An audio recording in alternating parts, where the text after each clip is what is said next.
When I was in my 20s, I did not like my life. I struggled with a lot of bad habits, felt no sense of purpose, had low self-esteem, and I wanted to change for a long time, but it got to a point where I just felt stuck and powerless. Finally, I decided, you know what? If I want to change, it's up to me. No one's going to come save me. So I looked myself in the mirror and made a promise that I was going to turn things around.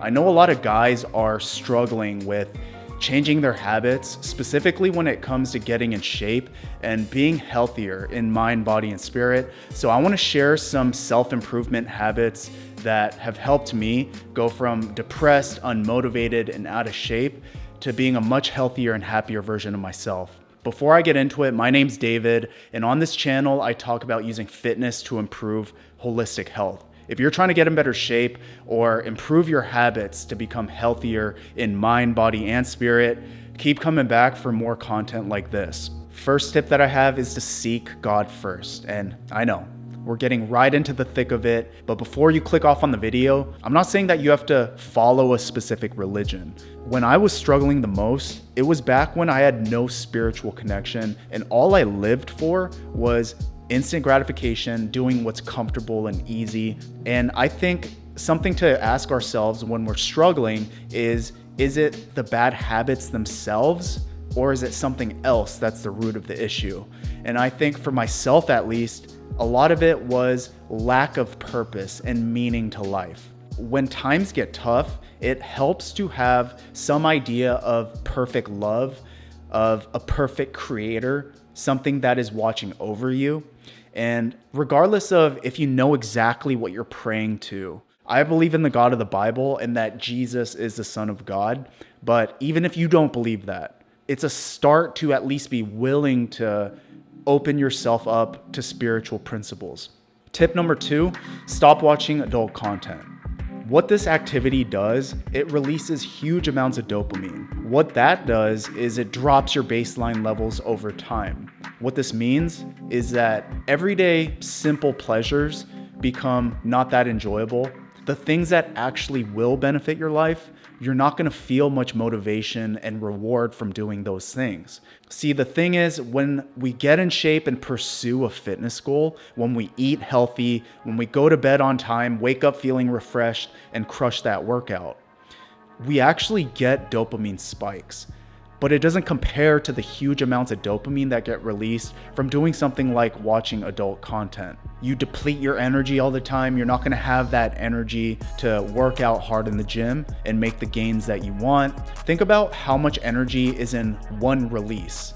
It's enough biological material to create many human lives. Psychologically, or let's say subconsciously, it creates shame. And that bleeds into every area of your life. So whether or not you consciously think that it's bad to watch adult content, subconsciously you know it's something that you're ashamed of.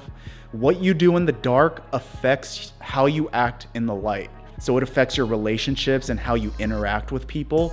Not just with other people, it affects how you interact with God or your idea of spirituality, or how you interact with yourself, how you show up, how you feel inside. See, the thing is, you can hide your browser history from other people. You can't hide it from God or what your idea of God is. You can't hide it from yourself. So the solution is tough because there really is no quick fix when it comes to quitting, especially if you're doing it like multiple times a week.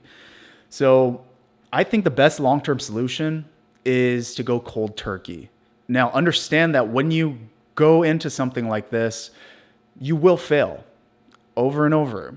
And if you don't fail, hey, that's awesome. You lucked out. When you fail, that's okay. Make another commitment to quit and just keep doing that. I think what you guys will find is that your streaks will get longer and it'll get easier over time.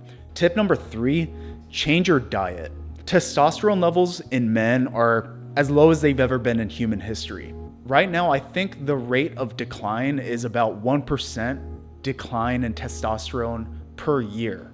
And that's a problem. Regardless of what the media tells you about testosterone, it is good to optimize your hormone levels. It's also important for your mood, energy levels, sexual function, strength, vitality, overall feelings of wellness. Improving your diet is perhaps the best way to optimize your testosterone levels naturally. When I go to the grocery store and I go up and down the aisles, I look at the packages, the ingredients list, see a bunch of chemicals, it'll turn me off. I cannot get myself to put it in the cart and check out. Now, I'm not perfect. Just the other day, I went to get a Ben & Jerry's pint of ice cream and I ate it and I said, hey, it is what it is. It was delicious. But a lot of the time, when I look at that ingredients label, it's a turnoff. And I've built up that habit. When I say that obesity is a big issue in the US, I say that with love and compassion, right? I don't judge people who struggle with their weight because food is like a drug. I've struggled with drugs in the past. I've struggled with plenty of bad habits. And food is just another one of those. The only reason why I don't struggle with my weight is because I focus so much on bodybuilding from the start. Otherwise, I would be probably obese. Give yourself some grace and recognize that you're only human. I've been meal prepping for over a decade, and even I struggle with eating clean sometimes. So, gotta give yourself a break, but at the same time, hold yourself accountable. Tip number 4 is journal and read. Journaling to me helps because it allows me to go back in time and look at how I thought about something, what I did to fix that, and whether I'm still struggling with it. So I could go back to an entry from 2019, just as an example of an interaction I had with someone, how I didn't like how that conversation went, and what I learned from it. Okay? If I go back to that entry and I find that I still have a lot of the same thought processes and I struggle with the same things, then that is a sticking point. But if I go back and I read about problems that I no longer have, then that's a win for me because it shows the amount of growth. And I just think that it is good for reinforcing the self-improvement habits and changing the way I think, changing the way I act, but there's like a history of that. I'm not one of these people that believes that you have to read a bunch of books. I look at it like having a teacher share everything they've learned about a subject, but ultimately, if I want to learn those things, I need to do my homework. Like if I were to go listen to a teacher lecture and I never studied it or reviewed the notes, then that would probably be forgotten in the next week.